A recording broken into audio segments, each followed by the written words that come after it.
My business is talking to people, or rather encouraging people to talk to me. In the past year on my radio show, I've made conversation with some 20,000 citizens, with hundreds of thousands more listening in. But I still don't know quite what to expect when I punch in my open line phone and say, "Good morning, John Dickins here."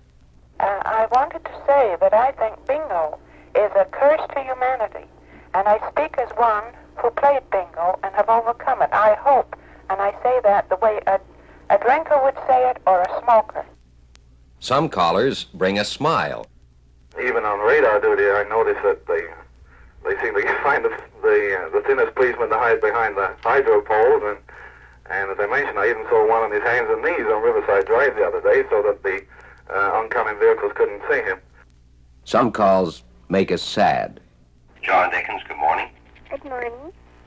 Yesterday, Ron, I'm phoning for my brother, and yesterday someone took his bike and, what is it, Mom?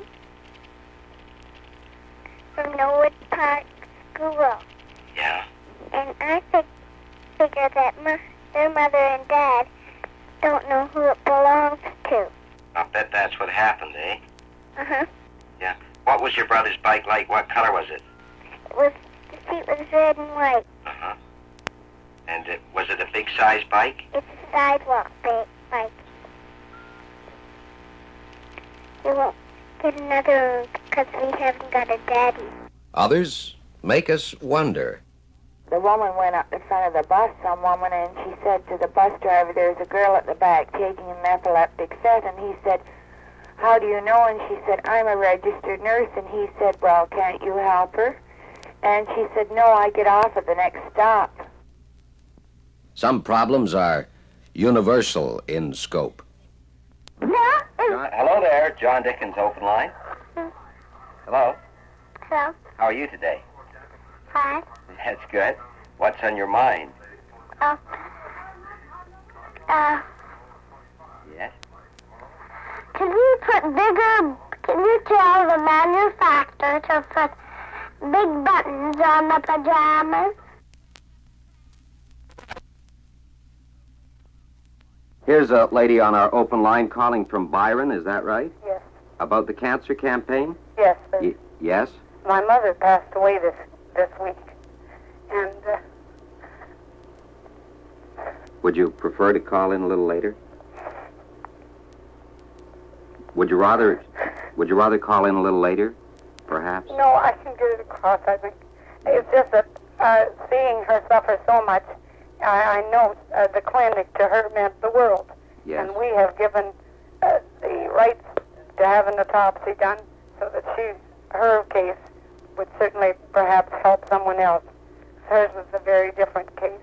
And I feel that perhaps if someone is listening, that they would think, if they heard a case of this sort, that having witnessed what I did this week, I think that I feel differently towards any campaign of this sort. I think every bit of research is so necessary that we're so far behind in it because there was nothing they could do to help my mother, and I just hope and pray that there'll come a day when they can help so that no person has to suffer like that.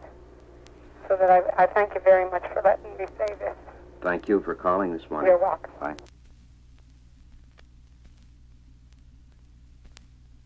When news breaks, we know it, be it flood. Morning, John. Yeah. The river road is over in Dorchester here. My husband went down this morning. Can't get through and back. Or be it fire. Good morning, John. I was just calling just to let you know there's a big fire out at Lambeth. You know where the Superior Block is?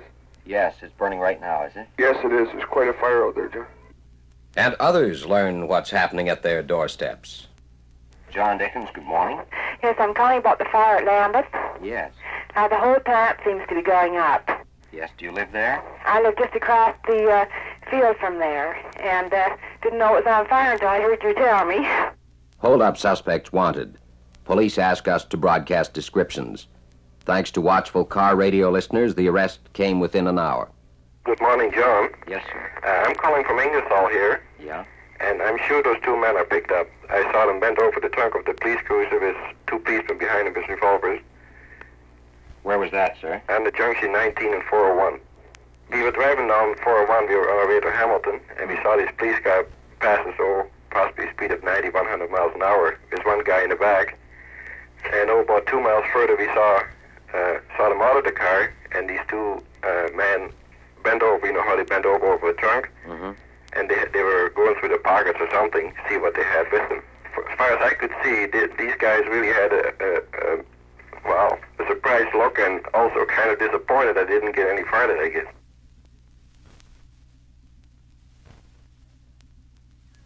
Hello there. Hello, John, we had trouble with squirrels up in our attic, and we just don't know what to do, so we had to put some poison up there, and it just bothers us. This thing was, whatchamacallit, but it's just a bother, and then you get up in the morning, and then you're so tired you slunk down the stairs. Yeah. How many squirrels do you think are up there in your attic? Well, I don't know, 'cause it sounds like a weasel or a crow, my dad said. Oh. My mom. It sounds like a weasel or a crow. Yeah, or something. What kind of noise do they make? Oh, they're just little taps. Oh. Rat. Bothers your sleeping, does it? Yeah, and I get up in the morning, and I don't feel so good, and I just don't go to school. That's why I stayed home today, yesterday, and the day before. Because of the squirrels? Yeah. Oh, well. It's just a bother.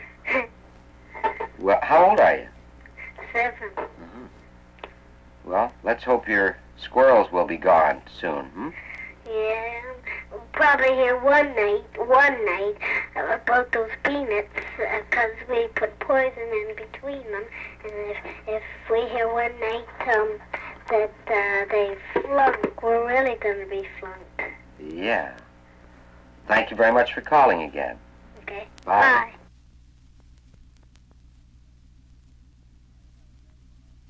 I have a gentleman on the open line now, or is it a student? I really don't. A student. Well, you can be a student and a gentleman, too, I guess.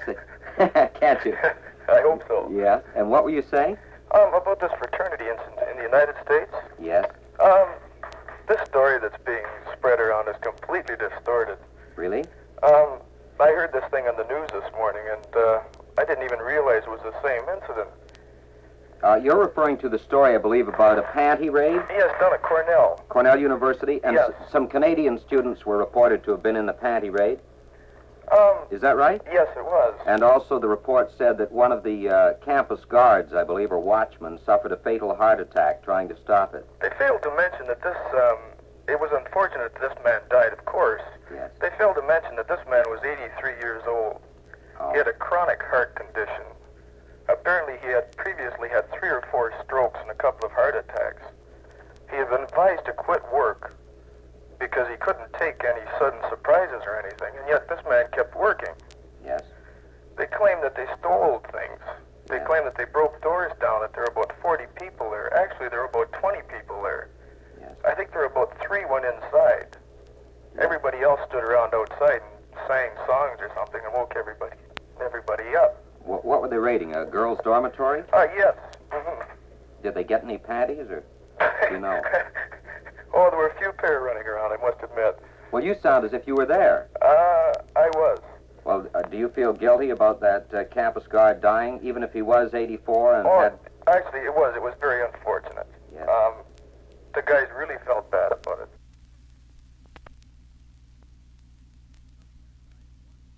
Sometimes I wonder what prompts a call like this one. I hear on your program a lot of these women hollering about they've got no money for this and no money for that, you know. Yeah.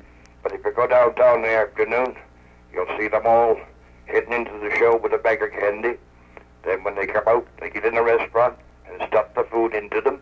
And then when they get home, they put the margarine and the hamburger on the table. And they haven't even got 10 cents for the kids to go skating. What a laugh that is, isn't it? A month later, the same man, and we glimpse his motive. Since the wife left me, in the last 4 weeks, I have saved now $140 in the bank. Yeah, well, you know yourself what it costs you, know. That way they spend it. My goodness. Speaking of motives, what about the man in this young lady's story? I'd like to put a personal thank you through to the man that returned my purse to me last night. It contained quite a few valuable papers and everything, and I lost it. And at 12 o'clock last night, he came over to my apartment and returned it to me.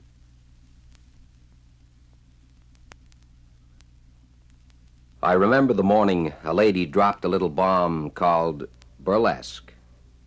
Last night, I heard through some organizations that the old Savoy Theater is going to be open shortly, I don't know when, for a burlesque theater. Oh? And we were going to go to some of the ministers of churches to see if we could have it stopped. Now, the license has been issued already. It's well on the way. In fact, it got started on the way before we really knew about it.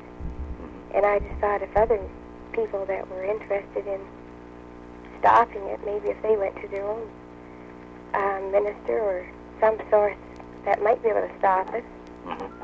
It's up to the people. Yes, that was the call that lit the fuse. Oh, dear. I don't think it's healthy entertainment. I really don't.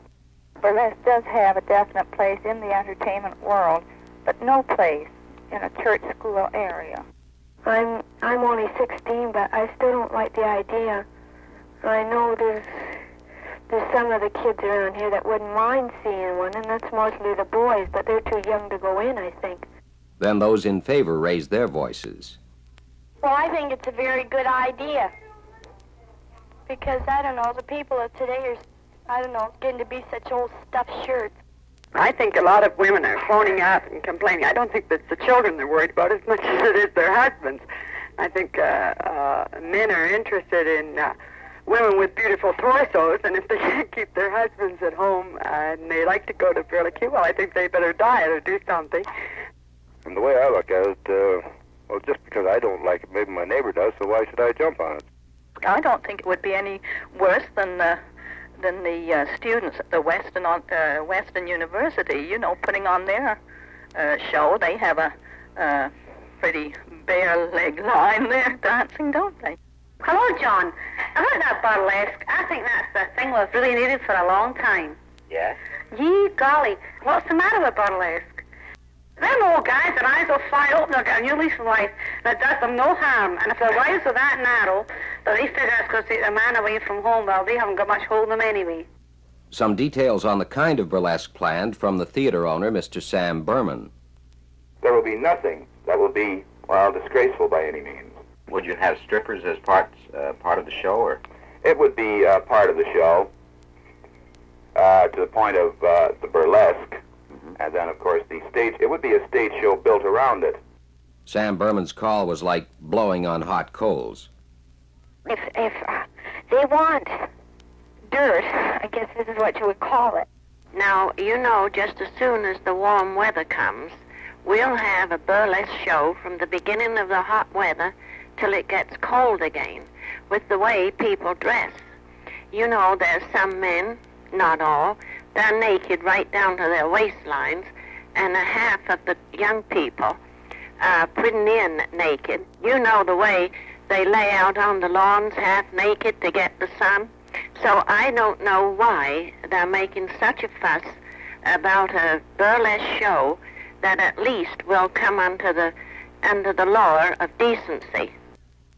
Say, this burlesque show that's coming to town, I can't see any harm in that. Why, it'll just be a little change from the television, and it'll show some of us how to do that twist, They'll be able to put that on pretty good. Well, I guess so. And another thing is, I'm kind of scared I won't be able to get a seat because there'll be so many married men there, See, they'll block the road, see? So I really think that the burlesque show will be all right. Good entertainment. A woman whose husband owned the theater 6 years ago was swept into the controversy against her will. This phone rang constantly all night long, all last evening and all during the night, even at 4 in the morning. Yeah. And it was ringing all morning again just till I got a hold of you now. Wow. Is there anything you can do, at least tell them that we have nothing to do with whatsoever with the Savoy as of 1955? Yeah. Now, some man phoned up and asked me if I was going to be the striptease on the show. Well, we'll put your call on, and we'll hope that people will stop. Yes, if you just tell them that we have nothing to do with it. It's Sam Berman's problem now, not ours. This housewife used to be a nude showgirl at the famous Windmill Theatre in Old London's Piccadilly Circus. And we used to do 5 shows a day. But then again, we had a lot of entertainment besides the actual stripping. Yeah. Now, a lot of people look at stripping, someone goes up on the stage and can just take off the clothes. Well, that's not right. It's an art. Yeah. And the people who do this, they do it, they're getting paid for it, the same as an office worker. Yes, I thought the Windmill was famous for its nude-type shows. I thought there was... Yes, I mean, the shows in England are different, completely different to what they are here, John. Yeah. I mean, here the artist can move. In England, you couldn't move. Oh, you just posed, wasn't that it? You just posed. Yes. Did you do that work yourself? Yes, I did, and then I also was a soloist for dancing. I had a proper routine for dancing. Yeah. Did it ever bother you? Oh no, it doesn't. It doesn't even bother me now. Right. To be what I used to be. It hasn't hurt my children. It hasn't hurt me.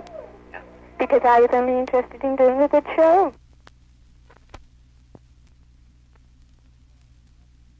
When a call rubs me the wrong way, I try to sit tight and take it. People are decent. Someone always comes through with the answer. John Dickins, good morning. Good morning. Yes.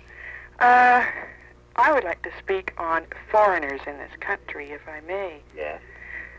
I don't know. I think when they allow them into this country, they should be able to at least speak English. Really? Really, I do believe so.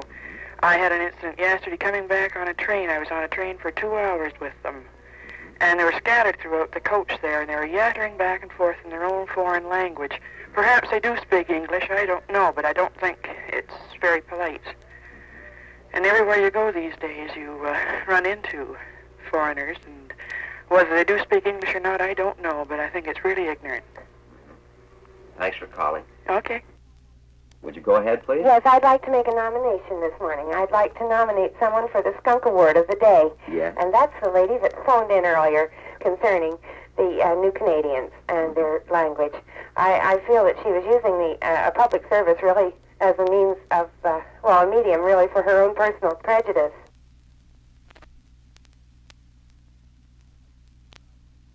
I like to describe my program as radio of, for, and by the people.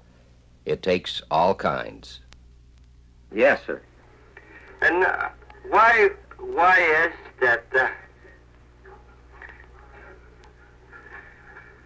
Pardon? Mr. John? Yeah. Why was the Legion the barn knocked down? Why? Mm-hmm. The Byron Legion? Yes. Yeah. Johnny? Mm-hmm. Yes. Why? Oh, I don't know. Oh? Well, That's really, I was a serviceman. Yeah. And that's something what should be looked into. Yes. Thanks for phoning. It's the same as the London Police Department, too. I'm afraid our time is up here on the call. I'll have to hang up on you. Okay, Johnny, bye. I get the impression now and again that some of my early morning callers haven't been to bed yet. Oh, well. I was just wondering why all this fuss over these banquet halls and the police raiding them. Why not just dispense with their liquor? Why is it such an absolute necessity to have liquor at those places? What would you suggest they should be drinking out at their banquets and things? Well, if they aren't satisfied with tea and coffee, but... How about at the stag parties? Do you think that would go pretty well? Well, why not? Goodness sakes, all the men don't want to fill their stomachs with that stuff. A man can get worked up in spite of himself. Listen. About this fluoride business. Yes. we have a one child in our house. Mm-hmm. I'm an adult. I wear dental dentures. Yes, sir. My wife wears dentures. Mm-hmm. When we came over here from Stratford, Yes. we were strongly for fluoride in the water. That's some years ago. Yes. Until we got the other side of it from this other business. Why should they have no right, unless we're in Russia, to force it on a majority of people who don't need it and don't want it. Dental caries don't occur in my mouth, and they don't in any of our grown-up families' mouth. Well, you said I'm a water drinker. A lot of us are. Well, no, I don't want to get hot over this. Okay. But we have rights. Yes, but what? For instance, should be no law that can compel me to cut my grass at 2 o'clock in the morning simply because some medical officer of health. He's one individual says so. Mm-hmm. Okay. I should be able to take it or leave it. Okay. Thanks for calling this morning. Well, I don't expect to get on because this is loaded right now. But if they'll give us a vote, we'll damn soon show them whether we want that stuff in our water. The fluoridation question produces not only strong feelings, but unique ideas. I know caries may be a problem. They are a problem. It's not maybe, they are. But so is constipation. Why not put a laxative in the drinking water?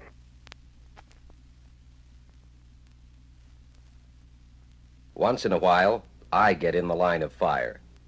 And I have a lady on the line here.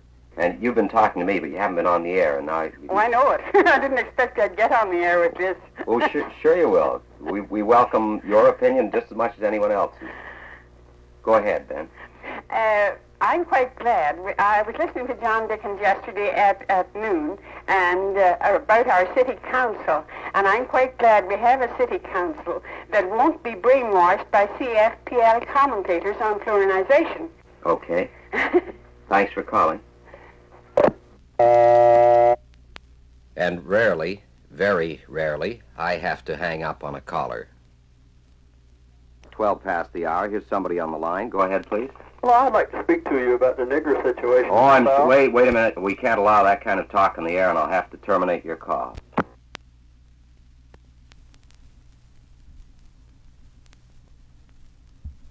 This is radio where the people speak about almost anything. I'd like to know who gives the OPP the authority to come into London and dictate to London police that who they should, invade their houses. I happen to come of pioneer stock on both sides of my family, and as part of the Commonwealth, I certainly do think that it's all right to have a Canadian flag, but as part of the Commonwealth, we certainly should have the Union Jack in the flag. Is it open line? Yes, it is, sir. Say, I don't think much of your beer commercial. Uh-huh. My little girl was listening. She said to me, Daddy, that's a pretty nice little song. And then all of a sudden they started singing about this beer with a happy taste. What do you mean by a happy taste? I heard a lady one morning ask about the lingos being stopped. Who stopped them? Uh-huh. Well, it was a minister in London here that complained about it. I think some of those ministers are so busy preaching religion they forget about Christianity. I've no more feeling for the Queen than I have for Gina Lollobrigida. Good morning, Mr. Dickens. I hear Mr. Knight and his unmentionables has been added again. I was wondering, do they make like Elliot Ness and smash it, or what happens to the confiscated booze? You can go up the river and its tributaries in July and August, and you'll see anywhere from 5,000 to 10,000 cattle standing in the river at different places. Right. And they've got to use that river for a bathroom, and I don't see why we should be forced to drink that. Now, a friend of mine had an attack which is similar to a heart attack, you see. Yeah. And he went down to the drugstore to get some drugs. Well, the shock that man had, it was almost too much to bear.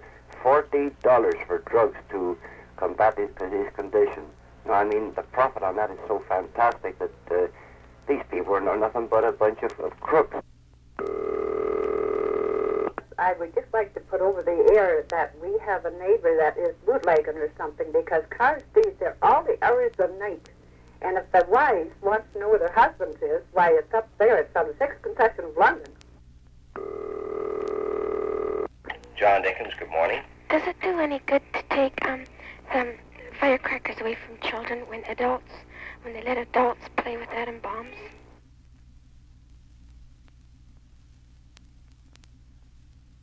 A man asks for help, and the people respond. John Dickins, good morning. Hello, Jad. Yes, sir. What about that? I can barely hear you, sir. Could you speak up just a little? Uh-huh.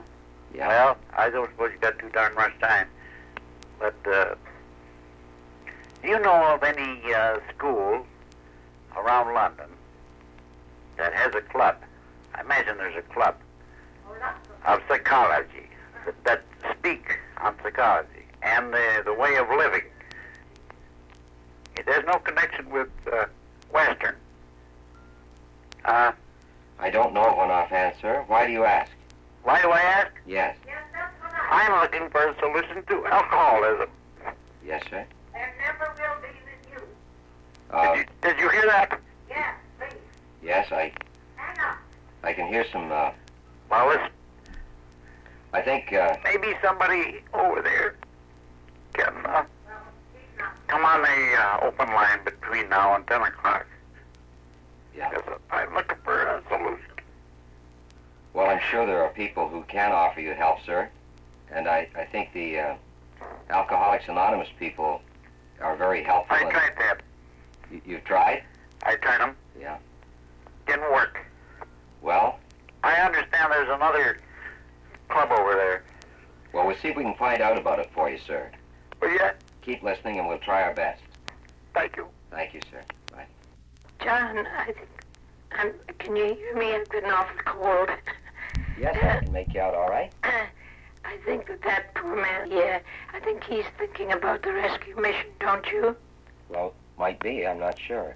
He's talking about a club, but it's a mission, you know. Yeah. And they look after all those poor fellas. Okay. And if they're listening, why, maybe they could get in touch with them in London here, and they'd look after him. I was calling in regard to the chap that phoned in with the alcohol problem. Yes, sir. And I'm quite sure if he could come down to the YMCA today at room 216 at around 1 o'clock, I think we could give him some help there. Do you know there is an Alcoholism Research Foundation at 481 Queens Avenue? They have a psychologist there all the time. Mm-hmm. So I thought perhaps this man would be interested. John Dickins, good morning. Yes, Alvin Roth from London Rescue Mission. Yes, Mr. Roth. There was somebody on the open line that had an alcohol problem and was interested in getting help. That's right, sir. I'd be glad to have this person contact me at channel 30641. Thanks for offering your help. Thank you. Bye.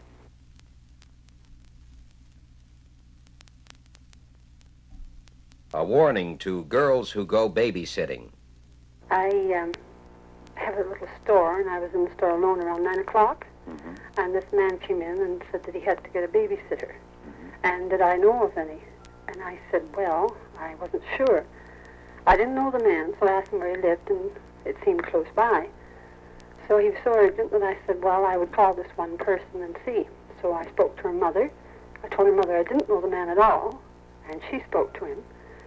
But I did tell her to be very certain before she let her daughter go. So anyway, she seemed to think it was all right, and this man picked up the young girl. And instead of taking her to his home, he drove her past Elginfield, out into the country and down some side road. And he frightened the life out of her and threatened her. But this young girl seemed to keep her head, and she talked him into driving her back home, which he did eventually. And evidently he has done this, he told her, 3 or 4 times before. Now he seems to be making a practice on trying to get babysitters, and I'm afraid sometimes it may be a little more serious.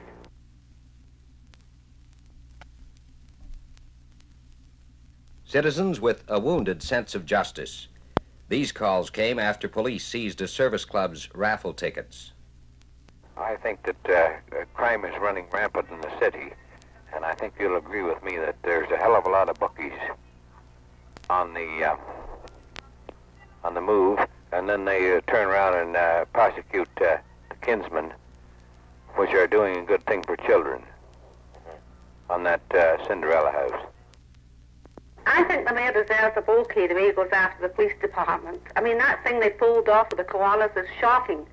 Do you know there was a guy staying right in London that was wanted by the Mounties in Nova Scotia, and they're so stupid they didn't even know it till I phoned, and I didn't know the guy was even wanted. The guy skipped out of here without paying his board. I called and said, you know, his name and that. So then they come parading down and said, oh, well, we picked him up, we've been looking for him. I said, you couldn't have been looking very hard. If I hadn't called, you wouldn't know. I didn't know the guy was wanted for something like that. He was wanted for forgery, you know. But the police, he's walking right under their noses every day. They didn't even know he was in town. So he pulled out of here, he left me holding the bag for $27, you know. Yeah. So I called to ask what I could do about it. Now, if they leave the Kiwanis alone, that are doing some good, and worry about the things they should be worrying about, they'd be doing something, wouldn't they? If you stand at Dundas in Richmond and put $1 on a horse, you'll get jailed for it. You ever go down Richmond Street and look at those places, you know, where the stocks and bonds are? If that's not gambling, I'd like to know what is. And finally, a friend speaks up for the men in blue. Mr. Dickins? Yeah. I thought that I phoned to say that my father lost his license plate on Horton Street, and the police found it and brought it back. I thought that was very good of them. Thank you. Bye.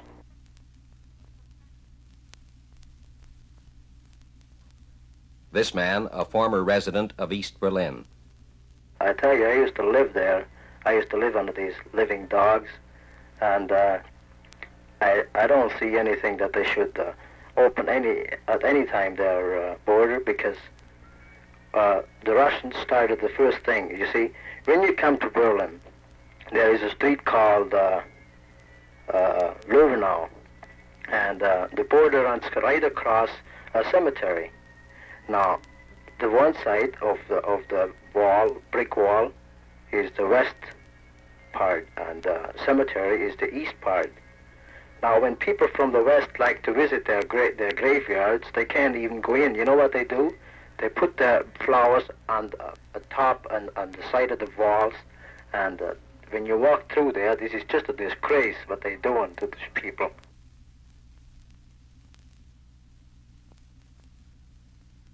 Sometimes when I think I'm being most perceptive, the laugh's on me. Here's a lady calling in about a door-to-door canvasser, is it? Yes. Well, would you go ahead for our audience, please? Well, they came to my neighbor. Two men came to my neighbors yesterday about 6 o'clock, and they said they were taking a survey about consumer marketing and one thing and another, and they wanted to come in and talk to them for about 15 minutes, and it was dinner time, so she wouldn't let them in. So they said they would come back again around 9:30, and in the meantime, she found out from another neighbor that they really were trying to get subscriptions for Collier's magazine. Oh, hold on a minute. Trying to get subscriptions for what? Collier's magazine. Collier's magazine? Yes, that's what they really were doing. They said at first they were trying to get taking a survey, you know. Yes, but I may be wrong, but my impression is that Collier's magazine hasn't been on the market for a number of years. Well, you see, that's the difficulty, you see.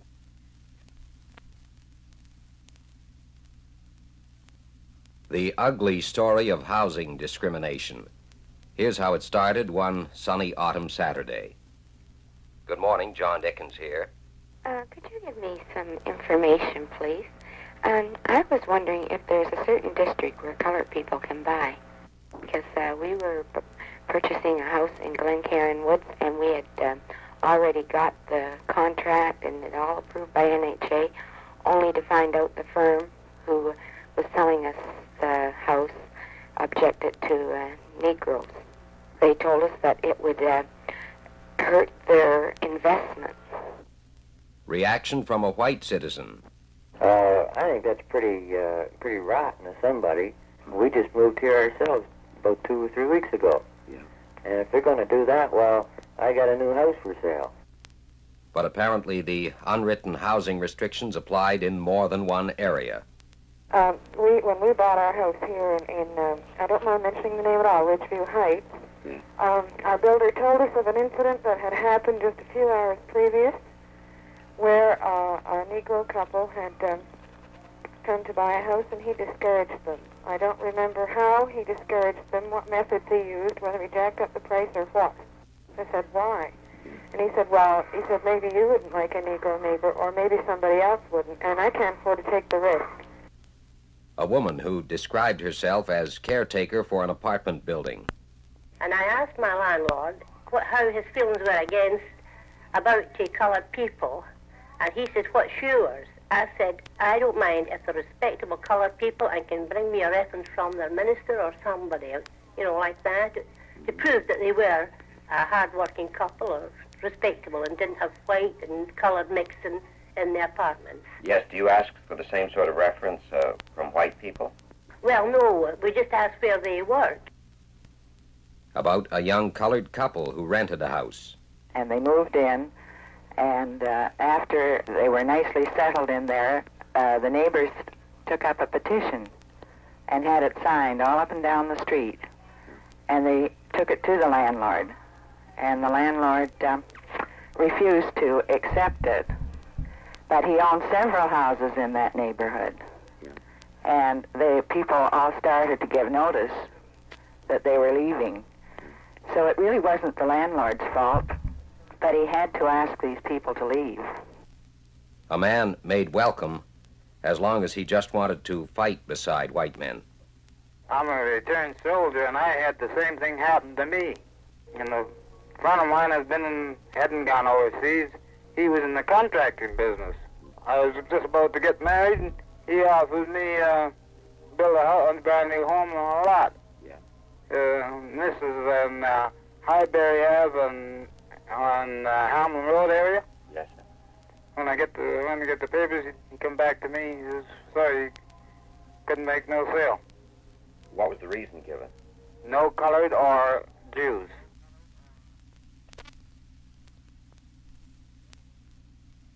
Did you ever wonder what it would be like to be different, to feel prejudice? This colored woman speaks with a mother's concern for her small son. We got him in cubs, and it sort of made him have a little different outlook. He used to cry in our living room because he had nobody to play with. He was new in the neighborhood. When he went to the cubs, he found out that the boys all accepted him. He's doing fine. But some of the very boys on the street that have joined still make them go to the cubs and make him feel like he is not wanted. They do not talk to him. These are our neighbors. So I know something about this prejudice business.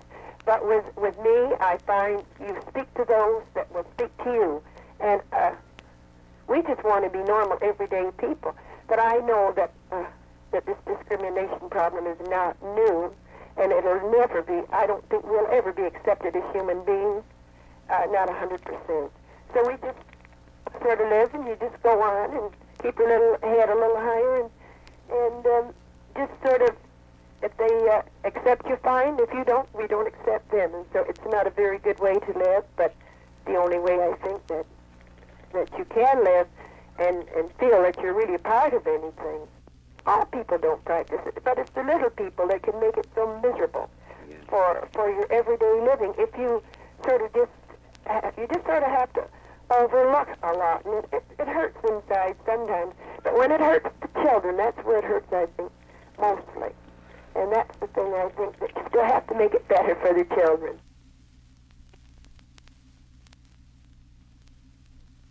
Suffer little children to come unto me. There are men and women with the quality of saints. You mentioned that you have taken children into your home from the Children's Aid Society? Yes, I have, John. Yes. And one of the first questions that they ask you is if you have any discrimination against color. Yes. Or creed or anything. And I told them I didn't care what color the child might be. Yeah. And we'd get them when they were 15 days old or 12 days old when they came out of the hospital. Mm-hmm. And I've had them real dark and real lovely babies. And the last little lad we had, he was 12 days old when we got him, and he was 15 months old when he was adopted, and he weighed 35 pounds. And You feed him pretty well there, don't you? we were walking down the street, when we would go with him downtown, my husband and I. Yes. different people would say, is he your baby? I said, he certainly is. And we've had, comments made, but it didn't make any difference. We've had a little mulatto girl, 9 years old, that had to go to school. We had her for nearly 8 years. And she had a little trouble at first. We took a place out in the country and thought maybe that the children could go to a country school and maybe it wouldn't be so bad. But she took a beating at first, as to remarks. And finally, I went to the school and I asked the teacher if it would be all right just to explain to the children that she was just the same as they were. And that little girl made the highest grades in school and she got along just fine. That must have been rather heartbreaking for you to look after her for 8 years and then lose her. Yes. My husband, the last little one that we had, the little boy, he was sick for about 2 weeks because they all got to call us Mama and Daddy. And it really broke him up when the last little one was gone. And we aren't young, John. We're getting up in years, but children is just something that we love, regardless of color.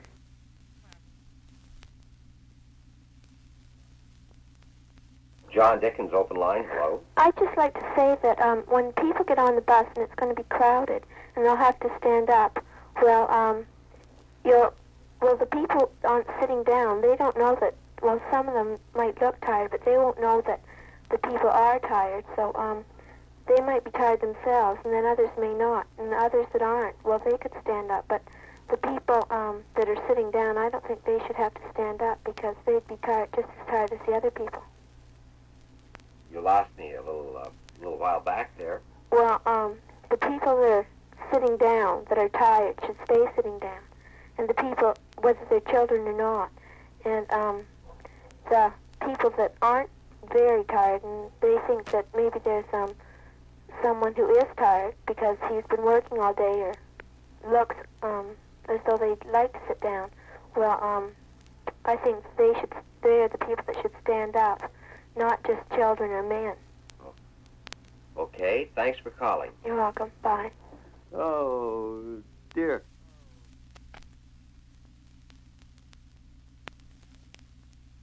A new day, a new life.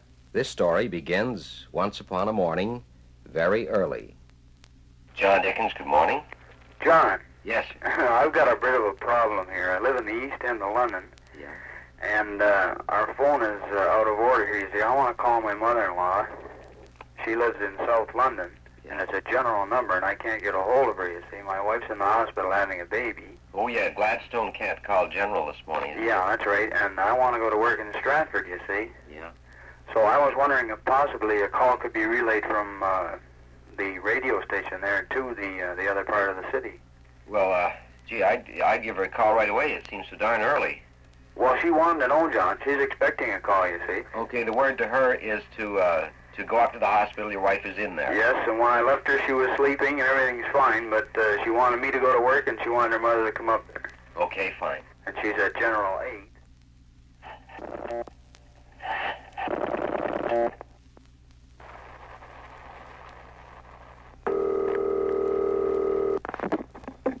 Hello?